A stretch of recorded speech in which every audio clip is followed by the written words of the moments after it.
Greetings, my name's Joe Bob, and I'm very peeved.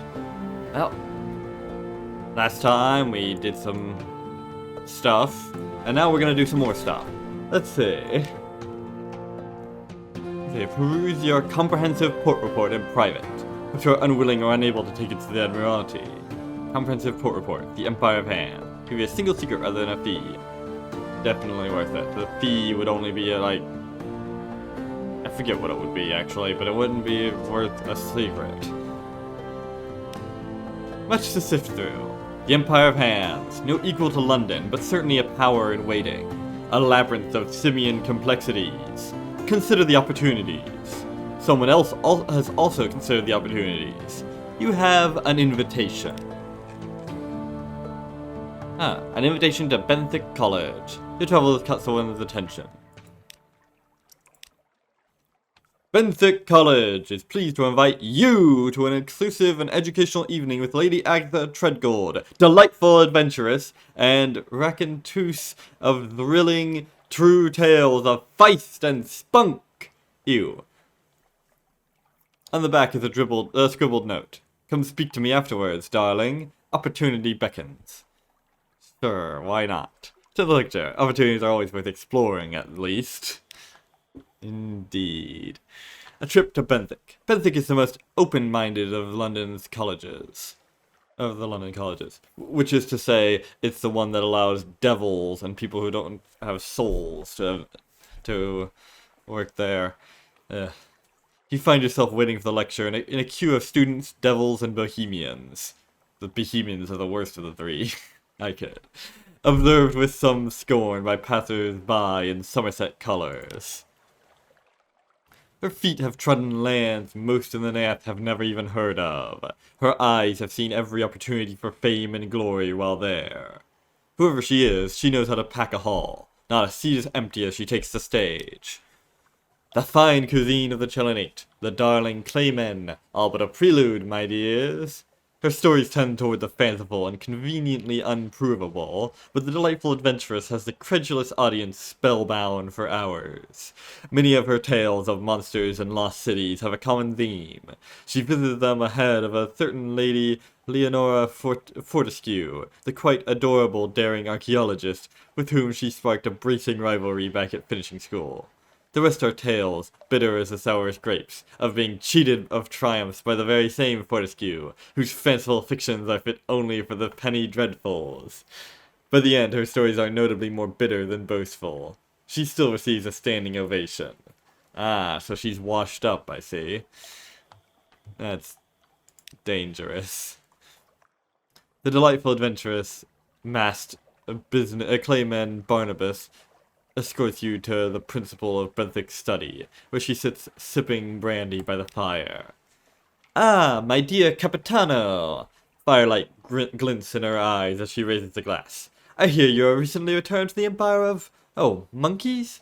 Hands. Yes, of course. It is a rare breed that can make such a voyage. Foolhardy, too, perhaps. It was just on my way, you know. She sips her brandy. I wish to charter your no doubt fine vessel to that primitive little island chain. There I shall find what I need to show up the infernal Leonora Fortescue once and for all. And you? The delightful adventuress squints, sizing you up. Sufficient compensation will not be difficult. A most mutually beneficial arrangement, you will agree. Sure, why not? It's a long voyage, but you know the way. Splendid! The delightful adventuress drains her glass dry. Then we shall see you upon the morrow for the voyage. Barnabas, pack my valise. Adventure awaits! No, she's not an officer, okay. Wait a minute. Why do I not... Oh, must have forgotten to give engineer back there. Alright. Now then, what else? What else?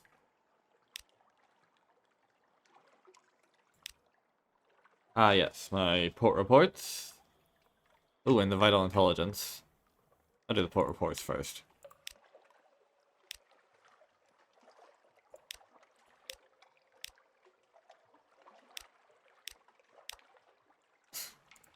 Ah, yes. Hunter's keeps end. Open shock. That is, Ghastly news. The poor girls.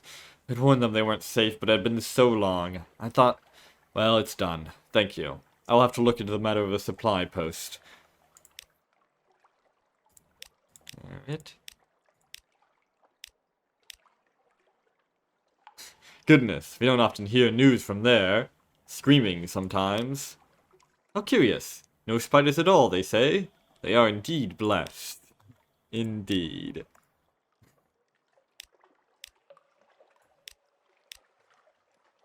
I had always wondered if it might be a myth. Is it still as revolting as they say? What about the smell? No, it's worse.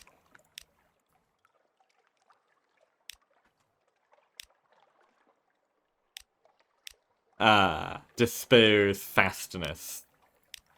Whatever that means. What is cigars when he was still in London? What's he doing down there? A city on a what? Okay, so I have found Hideaway then.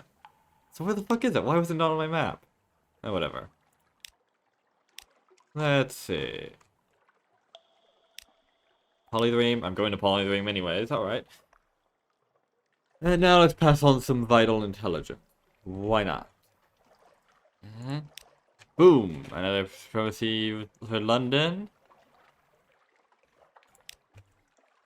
Alright, and...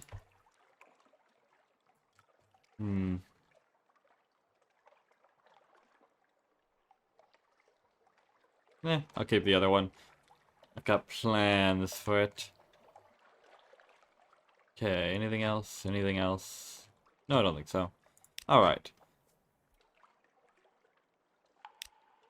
I still need those claymen. What else did I need? Oh yeah, the empty mirror cache box. And supplies, of course. Could use some spider silk, actually. For, reasons. This is not exactly a good price for them, but...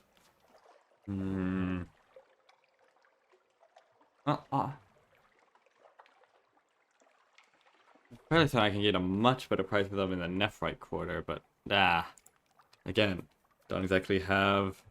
Well, actually, do the Skintalak. I can trade the Skintalak in. I think game's hold. Go to there, and then go back here. Could work. Yeah. I don't mind going a bit out of my way to save 300 echoes. Okay. And also I might get some more in loot, you know?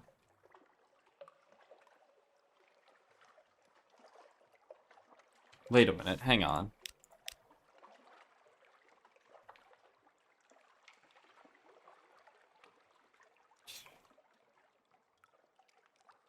Hold on a second.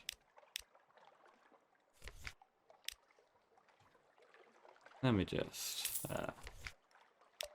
here. Walk the terrace paths. You take the path on some forgotten muscle memory, as swift and familiar as the trek to your own lodgings. You've been here before, you're certain of it. But when? Was it days ago or years? Is this reflex an old habit or a deep scar? Was it even in this lifetime? Come to think of it, where the bloody hell are you? A relic, unexpectedly, a grave garden. The grave garden that mod is the titular grave garden of Tales of the Grave Garden. A relic of London's past, made obsolete and given new form by the Z. Rows of weathered stones have become a field of patterned colors, flowers and fungi mixing and mingling in the disturbed soil. Long-toothed vines crawl over stone monuments and crumbling walls. Aside from a distant grave mender studiously sweeping pollen from the flagstones, you are alone in this place. Nearby, a brightly painted sign declares, in various languages, no vacancy. Don't stray from the path. Anyways, bring lunch to the cautious grave mender. It looks like tiring work. Gracious acceptance. People are always coming here to bury themselves, the cautious grave mender laments, over a clearly needed cup of brew. They have some notion that London will digest them into oblivion, or else spit them out someplace with fewer bats. A long-suffering sigh. Doesn't matter how How many signs they put up to the effect that we've nowhere left where they'll fit? Seems every time we turn around, there's another fool jumping the fence with a drop of poison and a spade. Half of them don't even make it past the flowers. You find yourself being appraised with a thoughtful eye. You mightn't take a few, would you? There's no room in the ground, and the shed's getting full. Don't let anyone see you, though. We have enough rumors about this place as it is. Alright, 2 lamentable relics. Good, good. I had need of some of those. Now that I have them, don't actually need that 6th devil won't die. Oh. Okay. Anything else I need to do here? I don't think so. I can pick up another agent.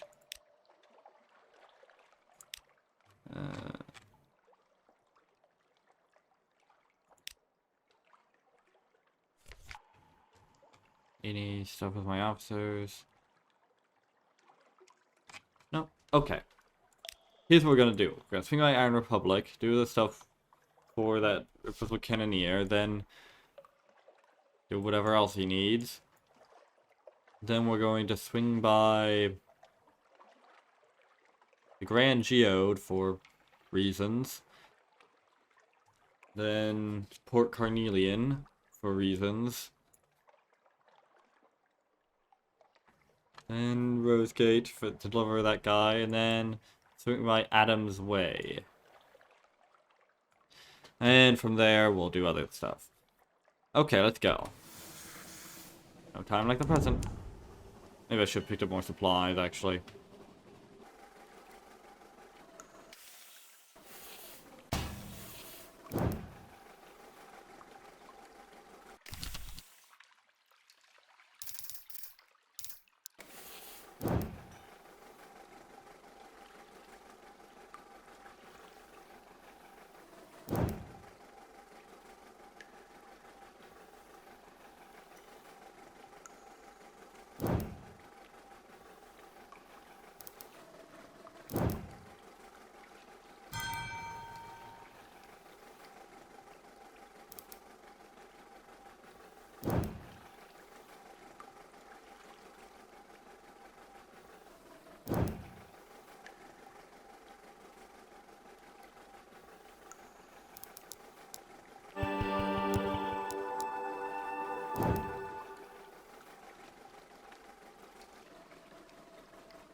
Alright. Wait, I forgot to actually deal with my terror, damn it. I'm an idiot. Probably this will give you terror. Perhaps something else horrible will happen. Let's see. Seek a tittering artificer's help to awaken the seal. Alright, good thing I got this judgment's egg. I know people here, the Cannoneer confides, from the old days. Perhaps we shouldn't talk about the old days. An awakening. The Cannoneer and the Artificer place the Judgment's egg on the seal, and apply their instruments. The light in the Artificer's chamber grows dim. This, then, is what it sounds like when a soul screams. When they're done, the egg lies in shards, and the seal looks little different, but there is a watchfulness about it. The Artificer shakes the Cannoneer's hand. I've missed working with you, she says. I've missed it so much. The Cannoneer grins that grin. Nearly done. We can mount it on the bridge if you like, but we'll need a housing if we want to use it further. It'll have to be heart metal. I knew a man long ago, but I hear he went to Station 3. Swam there, the story says. If you can get us the run of Station 3, I can get you in to see him. No, I don't know where Station 3 is. It's a secret. Fortunately, I do. Ooh, Searing Enigma. Nice.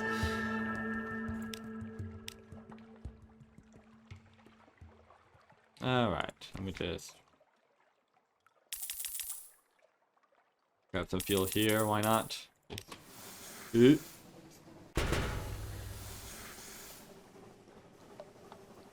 Alright, Station 3. It's a little out of the way. Okay, here's what we'll do. Grand Geode, Port Carnelian. And, I guess Rosegate, Adam's Way. Nah, Rosegate can wait. Adam's Way. Then, the Utter's Room. Wait, no, actually. Hang on. Ah. Like a weird connected dots thing. I also want to go there before I go there. Okay. Definitely going to the Grand Geo. Wait, do we even have business Port Carnelian? Oh yeah, we do. Okay. Port Carnelian, then I guess Rosegate, then the Salt Lions, then Polydream, then the Udder Shroom, then no, then yeah. You know what? Oh, Pigmote Isle after the Salt Lions. Whatever. I'll just go and hope things work out. It's worked so far. So much to do, and what a problem to have.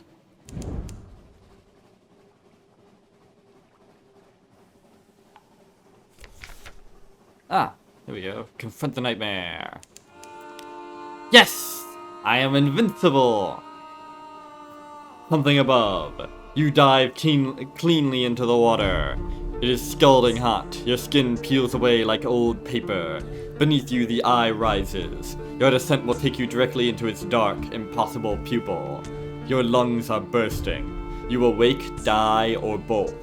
The eye opens all the way, and in its glistening center, you see the reflection of the god that lives in the roof. A lost, lorn, angry thing of lightnings. A lone exile. You wake. You have passed through the nightmare and out the other side. Got a secret. Yeah. Uh-oh.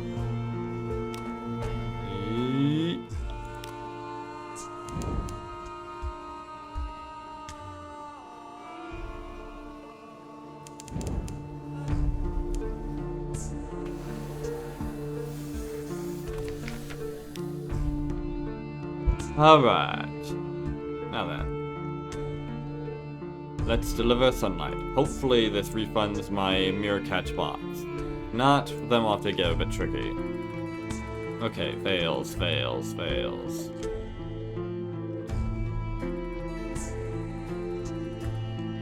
even have any?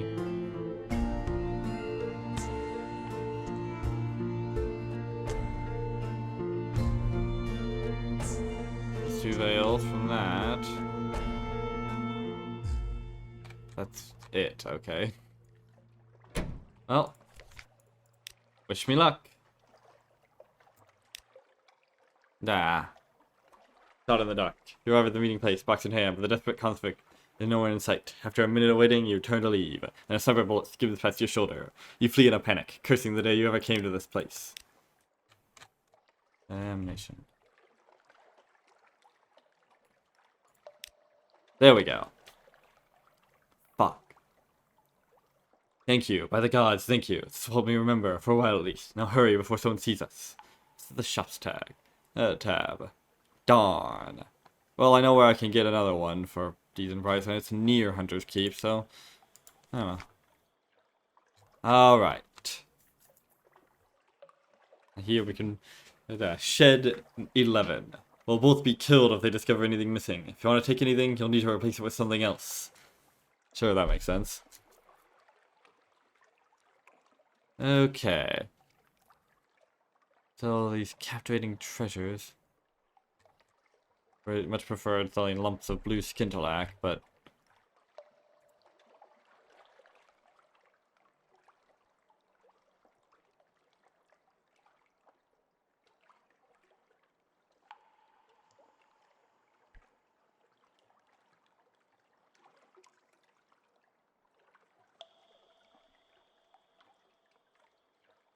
Oh.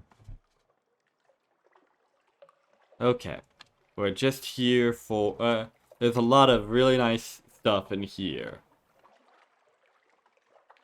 Including the glorious Dreadnought license. You're strongly advised against purchasing this. Yeah. Good shit.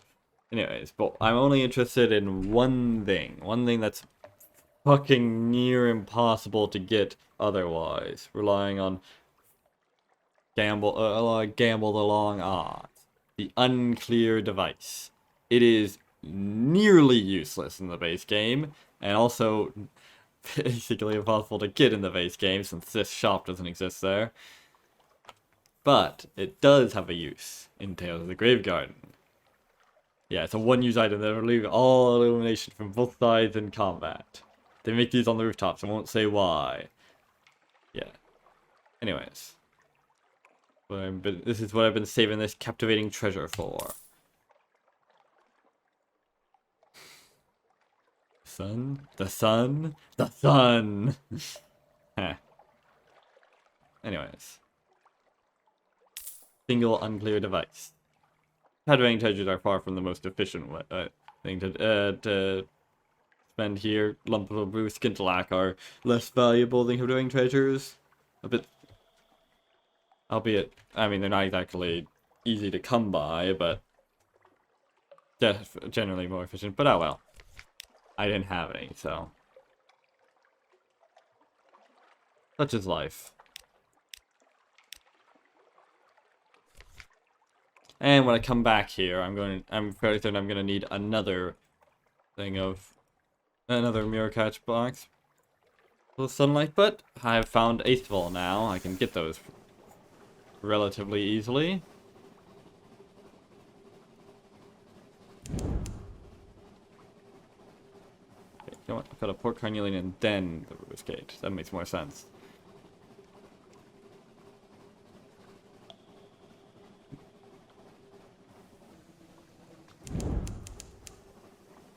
I mean, getting mirror catch boxes en masse is certainly more efficient with going through going up to the surface, but getting them individually is better here. Alright, refer a patient to the Clatery Air. There's a lady at Murgatroyd's who dresses in tiger pelts and shows her teeth to her customers. Unacceptable. The lady insists that she belongs in the jungle. The tigers disagree. There are questions about where her pelts came from and how the former owners died. The Clatery Air offers her a consultation. Afterwards, the patient has a curious crescent shape on her forehead, roughly the shape of a claw. But I can wear a hat, it's no matter. She buries the pelts with honors and buys the ticket for the next ship back to London. What a weirdo. Alright, fulfill the spy's needs. Now they've got Tales of Terror. An elucidation. An asset, once forthcoming, has grown reticent. He told the asset, who perspires appropriately, of the bloody rituals conducted in Storm's temple at Chelenate, how they are always looking for celebrants, willing or otherwise. The requirements are meager. Bones to break, a voice to scream. Your asset is eager to change the subject. Here come the secrets they owe you, gushing like spray from a cracked drain pipe. Well, that was fun. Alright, anything else I can give them? Oh, damn it, I'm once again one off. Ah, whatever. Okay, now, influence. We have an opportunity to guide the fate of London's far-flung colony. Alright, show up the governor's rule. Poor Cornelian is a vital part of her enduring majesty's dominion, and so it shall remain. Or insert Khanate agents into key positions. There are other empires. Or broker an alliance of tigers. They are, after all, the rightful rulers of the Cornelian coast. Well, the Khanate are alright, but they're weirdos.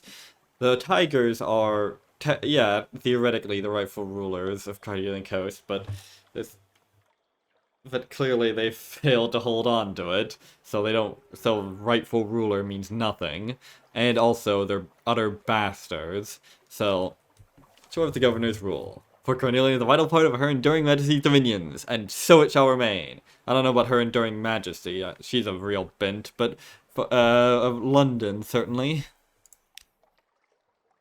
You set to work. No longer is Port Carnelian a year behind London's fashions. Now, novelists frequent the tea shops. Poets from Vale Garden haunt the waterfront. A string of painters belonging to the nocturnal movement pour from visiting shops, determined to capture the ghostly pastel splendor of the fungal jungle. British flags flutter every house in the colony. People sing the national anthem in public houses. And mean it. The colony has changed. Little London, they call it. Now we gotta increase it to 7 to decide its fate. permanently. I really wish I just had one more fucking Tale of Terror, but no. Oh well. It was ever thus. Oh. Oh wait, I forgot to get a report. Meh. Meh.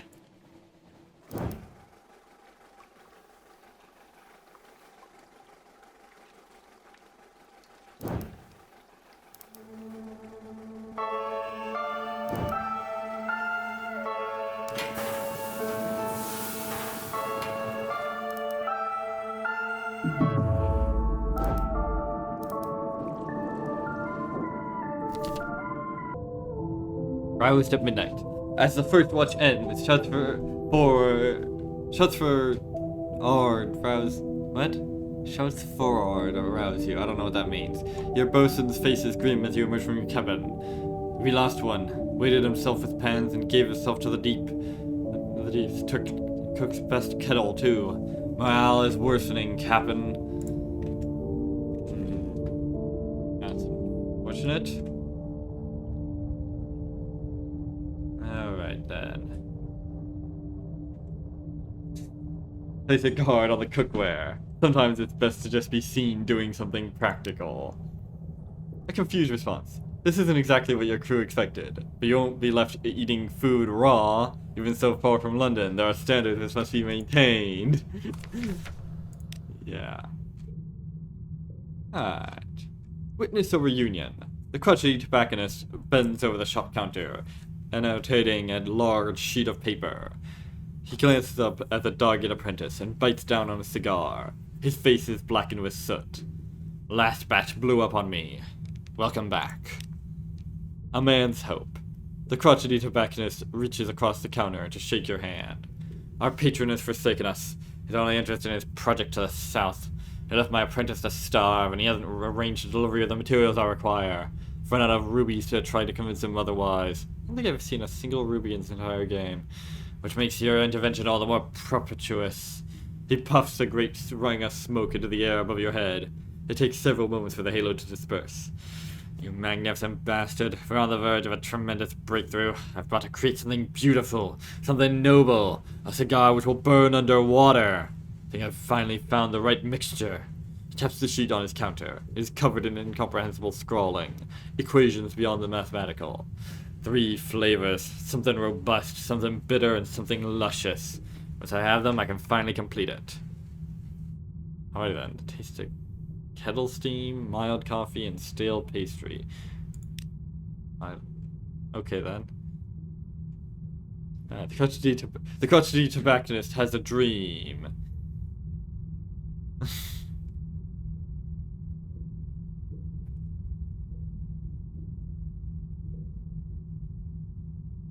That one day, every person in this nation will control their own destiny. A nation of the truly free, damn it. No, probably not. I could create a cigar which can be smoked underwater, and with your help, it might come true. Alright, bitter, luscious, robust. It's a different order than last time. Ready then? Laboring for the robust flavor. The crotchety tobacconist glowers at the rumbling crate. I'll need to shift the bloody thing upstairs. Help us get it there, won't you? Alrighty then.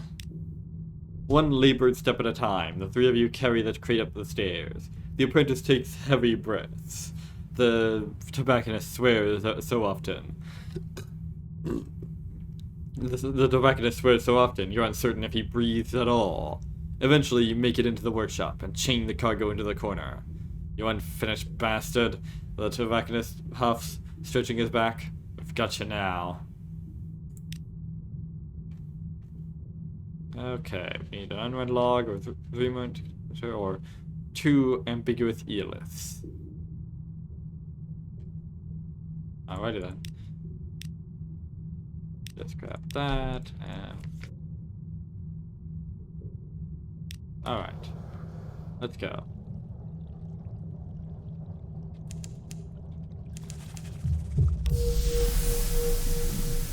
Hi.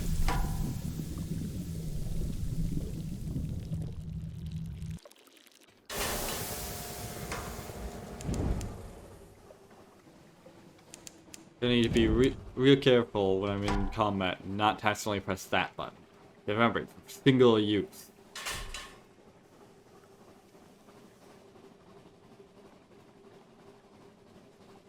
Fucking cooldown 3 seconds if you're... Yeah. Oh hey. Just an angler crab.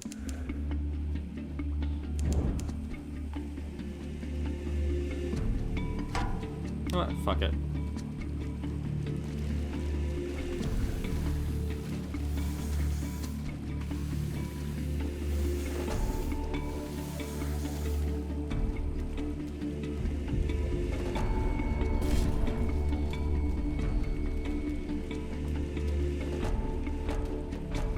Yep, definitely keeps charging. Well, unless of course you're out of range. Oh man.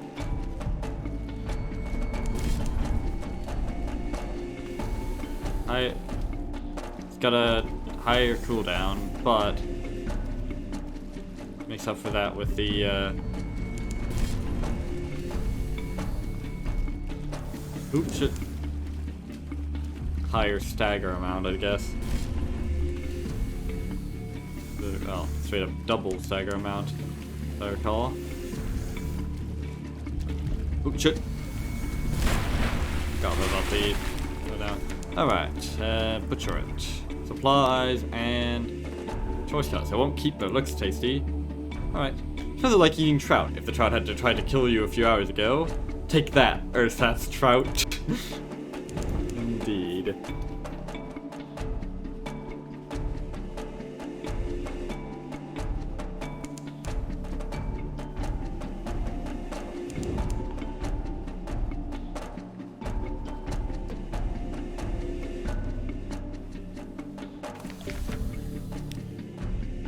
All right.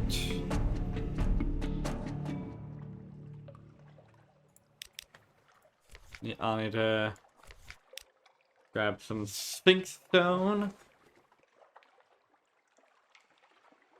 Yeah. Grab this. For yeah, I need it for that one thing. For probably the dream.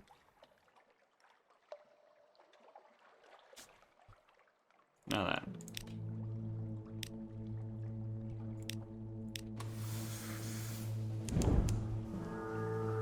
The Pigmote Isle.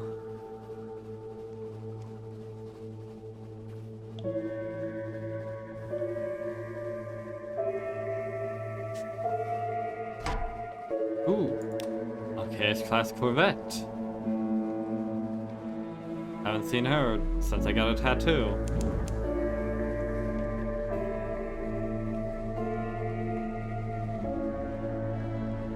And you know, the nice thing about having this whole thing is that, well, it doesn't really help with ships, but does mean I can just keep, I can go straight away from Z-beasts, you know? Yeah. What is with my turning speed right now? I feel like it's much worse than normal.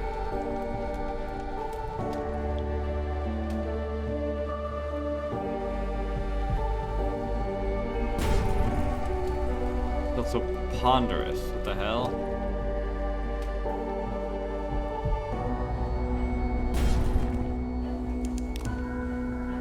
Yeah, no point in keeping that off, I suppose. Also, why is she not using any flares? That's weird. There we go. And, as usual, sails right. Oh no, I'll manage to avoid it. Or maybe it's because of the fog. Why did that have to come by right in the middle of our battle?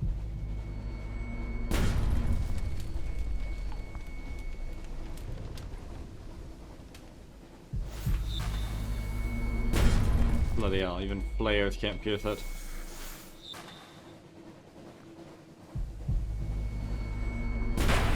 Really don't like that delay, honestly. Let's see.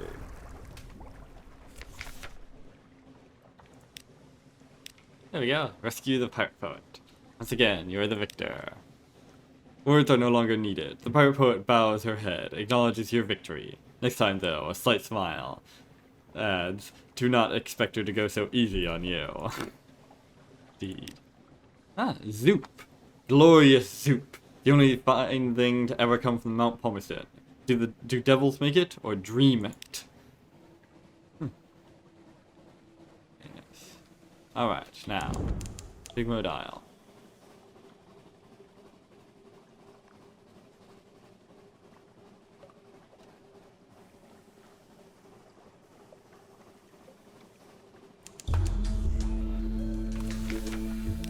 Alright, yet another dilemma.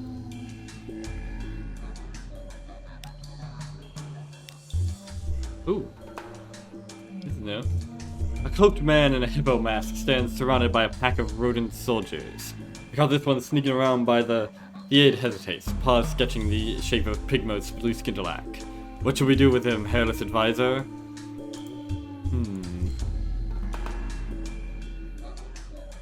Well. And speak with the mysterious masked man. Seems to be from an island called Visage. Beyond that, the rodents have learned nothing.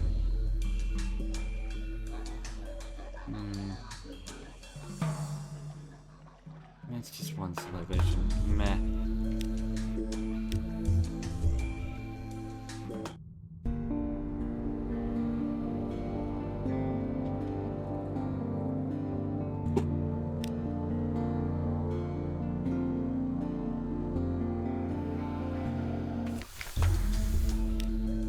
That's it.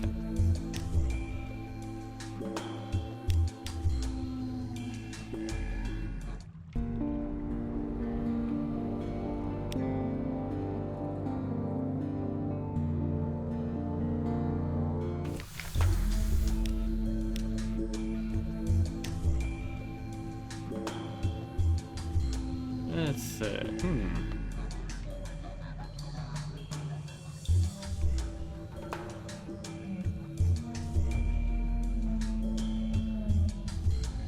Well, let's see. Guilty rodent stands, his head bowed. The aide pushes him forward.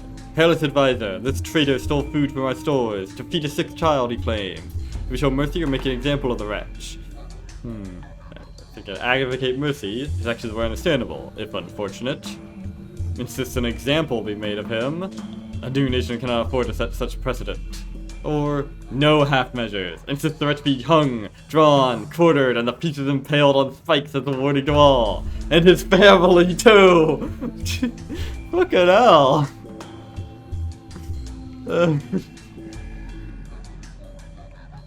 That seems a bit extreme.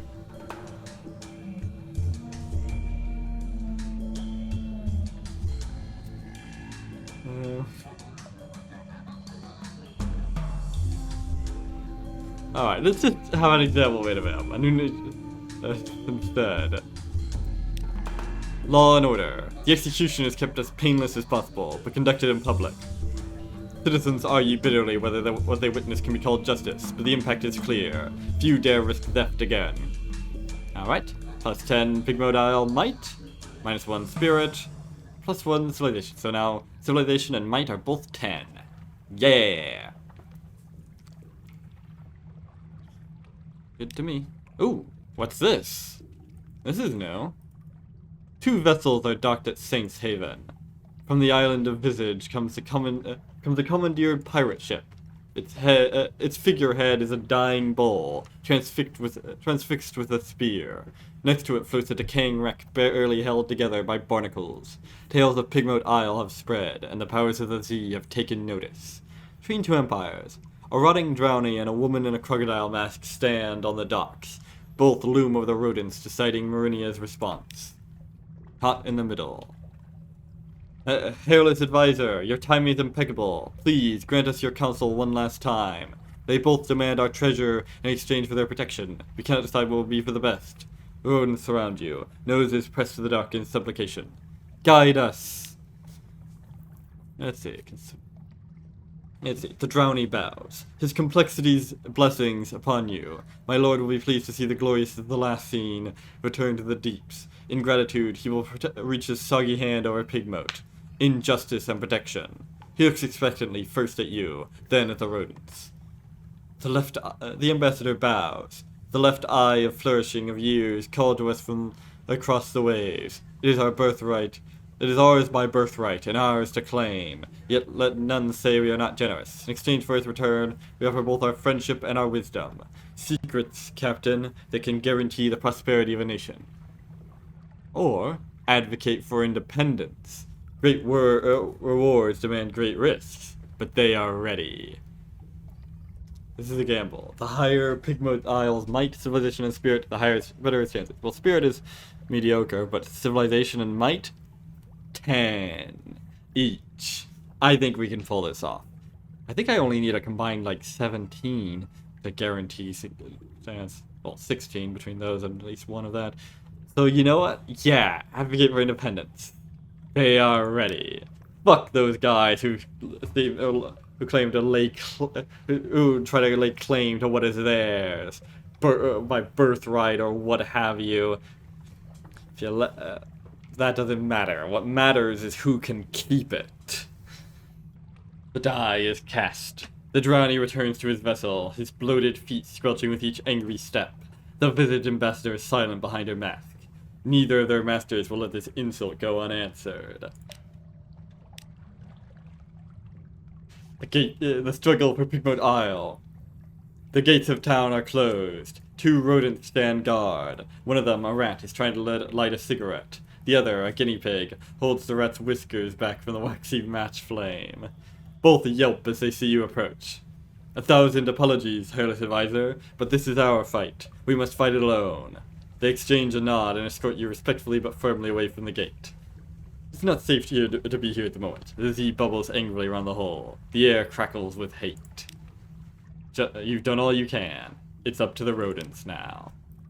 Alright. Now to wait for something awaits you. Here we go. The triumph of Pigmote Isle!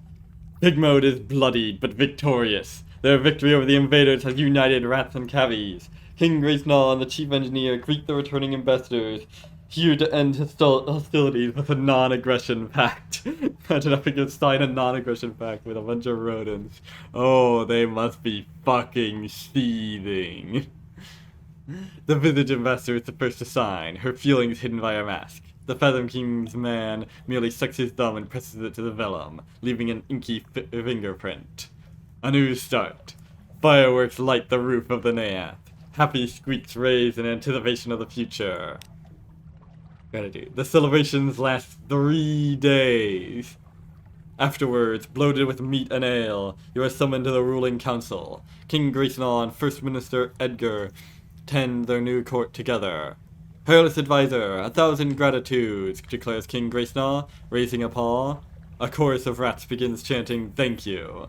You do not keep count, but it seems they intend to go the full distance. Oh dear. I sure hope there's a lot of them then.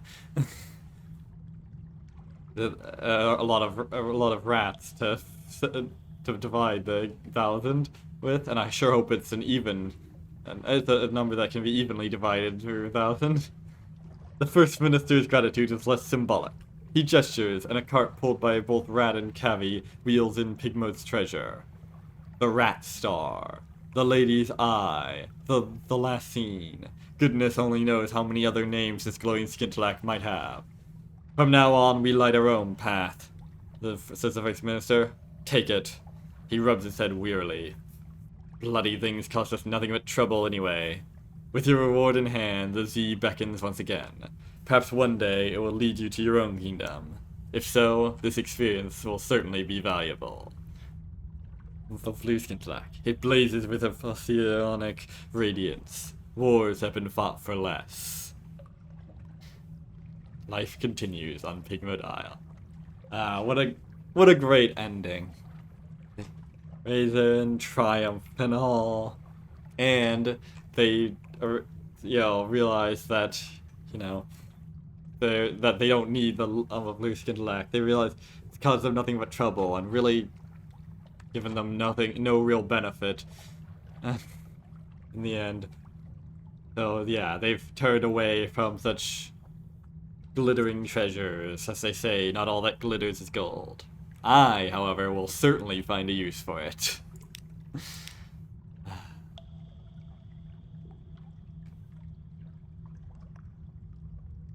Now then.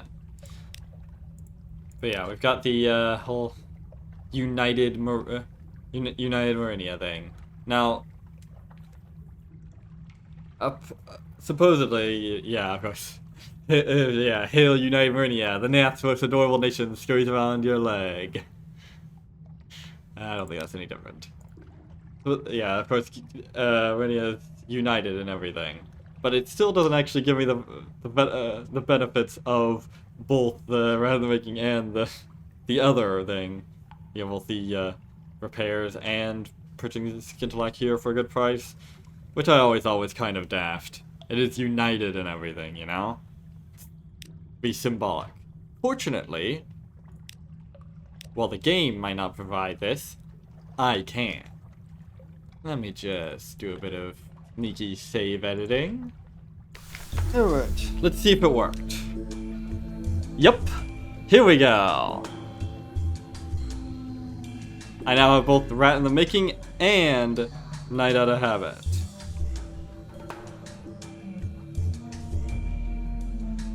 Both at level 3.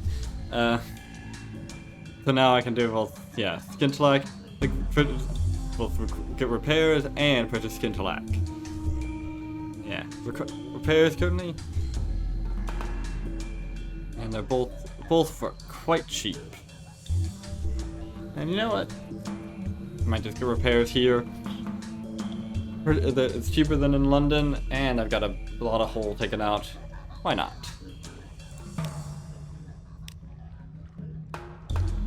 Let's see.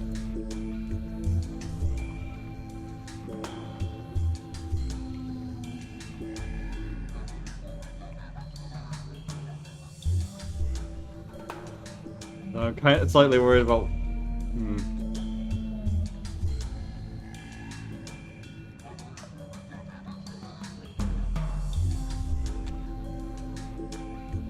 Let's see.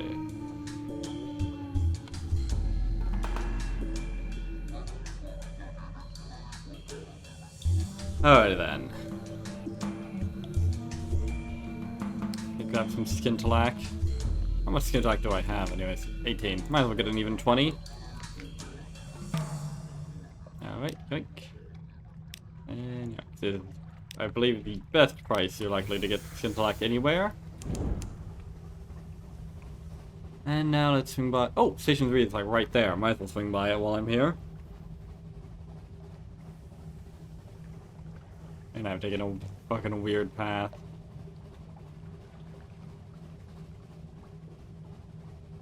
Oop.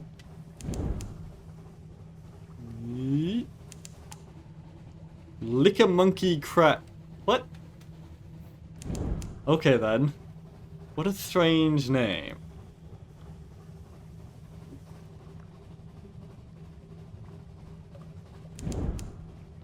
Definitely going to be naming this episode, by the way, The Triumph of Pigmote Isle. And those will be small. Alright. Here we go. Ask the smith to construct an assembly housing for the cannoneer's weapon. Yeah, Syrian Enigma. Well, I just got that. What the heck? 3 of double one dice. I thought it was 5 that I needed. Oh, whatever. I'm not going to be complaining about having more, like more than I need. And a lamentable relic. Ask the smith to construct. Yeah. Why is the smith so willing to help? Just how many outstanding favors are owed? The cannoneer shrugs the question off, smiling. I made a lot of bombs back in the day. A lot of bombs for a lot of people who don't like me to talk about it. I think that's why the university threw me out. I never dared to go back and ask, though. Okay then. A shining horror. For 7 days the smith works. Only the cannoneer is permitted within. Your sailors place bets on whether they'll blow themselves up, and whether the explosion will eradicate Station 3 as well. There are no explosions. At last the cannoneer opens the smithy door, grinning, a tired but dazzling grin. He gestures to the seal. The armature that now constrains it is meshed with silvery heart metal. The glyphs flicker frantically, like trapped insects. The weapon emits a constant, low, barely audible growl. The air in the room is stiflingly hot. Behold, Cannoneer says, the memento mori! The grin dissipates. It's finished. I'm not sure what to do now. Alright, I can mount the memento mori on the ship, or sell it to one of the like Z nations. No. I am mounting that bastard on my ship. Look at this. Not only did... No, that's the wrong thing. Why haven't I sold that yet? Whatever.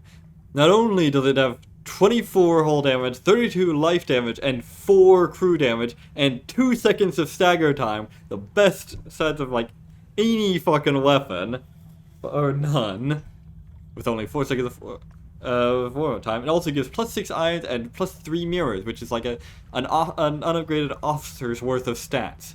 And, of course, it's in the forward slot, not the deck slot, so it's just an additional weapon.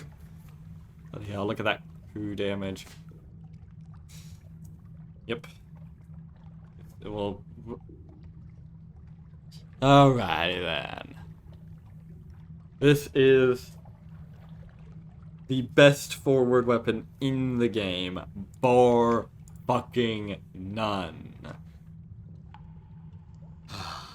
Glorious. Magnificent, is it not? Anyways, let's do some stuff with the Acolyte. Let's see, I can ask questions of her. I can do errands. Now then, I think I can only do one of these. Let's see, let's ask her why she sings. It's an interesting question. It's plainly for some reason other than entertainment. Why do you think? There was another apprentice who worked with me, she says. He had a steady hand with a scalpel, but he thought the singing was foolish. Only lasted a few days before he had to pack him off to the Royal Bethlehem. The conversation is taking place in a corner of the building, on makeshift furniture fashioned out of emptied coffins. It feels strangely homey. What about you? Is there any secret you struggle not to tell anyone? Well, let's say, if I had no lamentable relics, I could say no and mean it. Punches is clear. I don't see what they have to do with anything, but alright. Say no dishonestly. Admit you have certain secrets, tell the whole horrible truth, or invent something pleasingly awful to tell her. Who knows, perhaps she'll believe you. That's a gamble of long odds. But hey, I'm riding high. I just got the memento fucking mori. Let's do it. Yes! I am invincible! One of your best. You start with the thing in the cradle. Sucker marks left behind on your mother's arm. The midwife's disappearance. The ciphered messages in the news the next day. What happened to your father's leg. The full story before the magistrate. And the bishop's intervention. The charitable funds collected under illegitimate pretenses. The tale has everything. The sordid, the blasphemous, the biologically bizarre. The Acolyte listens to it with utter fascination. It is hard to tell whether she's convinced or merely spellbound by the power of your story, but for your purposes, either will do. Alright, 7 in favor, and another Tale of Terror. Alright. The Export in Darkness. Interesting. Candlelight warms this corner of the building. The austere Acolyte has pushed her goggles away from her face and has set out a light meal. A bottle of Greyfield's 1882 is open to breathe. It is the most comfortable you have seen her yet. Right. Ask her what she thinks of the work she does. Perhaps she'll be willing to confide in you. She looks away from you, into the glass of mushroom wine. There's a story I heard when I first apprenticed here, she says. There was someone who worked here who swallowed one of the black pellets, and it made them impervious to grief. There was nothing they could see that was worse than what they already knew. She pours some of the wine out for you. I think that would be a great strength to have, don't you?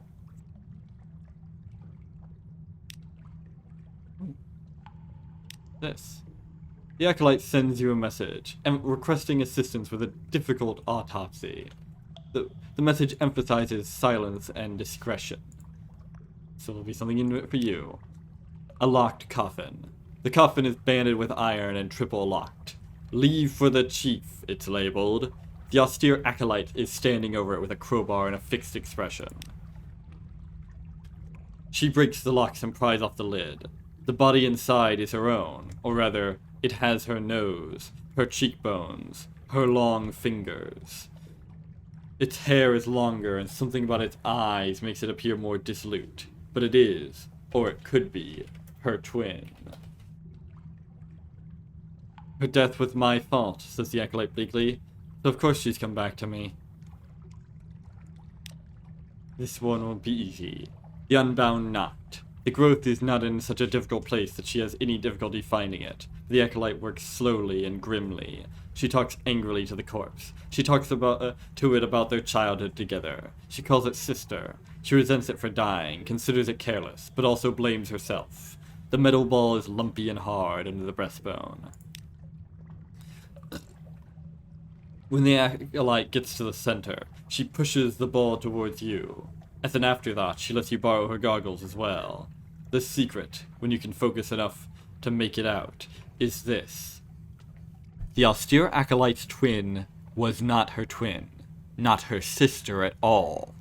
The acolyte never had a sister. This being took up wearing a mirror of her face early in her childhood. It was drawn by her early promise, by the likelihood of her success. At the end of a comforting lie, how lonely she would be to learn that her childhood companion was not her sister at all, or, tell the truth, what a relief it would be for her to know that she wasn't to blame for her sister's death. True. That's technically accurate, but better that she knows, I suppose. Also, I only have a 92% chance of success, and I don't... This seems like exactly the time when I would suddenly fail and screw everything up. Not what she expected. The news does not comfort her. No. When she hears it, she takes the scalpel back up and continues the autopsy, dismantling the corpse down to the small organs. She won't talk. She won't sing. The pellet of dark matter sits on its tray.